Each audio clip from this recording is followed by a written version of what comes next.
আপনাদের সকলের কাছে আমি দোয়া চাই গোপালগঞ্জ জেলা যেন সাকসেসের জন্য আল্লাহ কবুল করেন সকলে আমিন। গোপালগঞ্জ জেলাকে আল্লাহ যেন সাকসেসের জন্য কবুল করেন আমিন।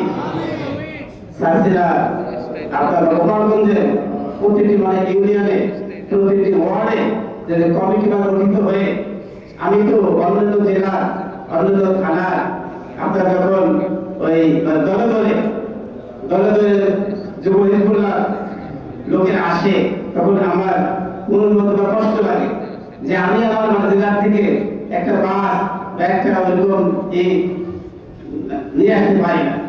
আমি এবছরও অনেক চেষ্টা করছি যে আমাদের মুর্শিদপুর জেলা থানা আমাদের মানে কাশিয়ানি এবং কোটালীপাড়া দেশের 3টি জেলায় আমাদের 3টি থানার মধ্যে দিয়ে আছে কমিটি আছে। এখান থেকে ব্লকে 10 জন করে হলেও একটা ছোট একটা মাছ আমাদের হয়ে যায়, কিন্তু আমি ব্যর্থ হয়েছি। তারপর অল্প কিছু লোক নিয়ে আপনাদের মাঝে এসেছি। আর এবছর হুজুর আমাকে সম্মাননা দিলেন, কেন দিলেন কি জানে, কি কাজে আমি সেটা জানি না। আমার কাজে আমি আমার কর্তব্য ততটুকু করার চেষ্টা করি, কিন্তু আসলে সেভাবে হয় না।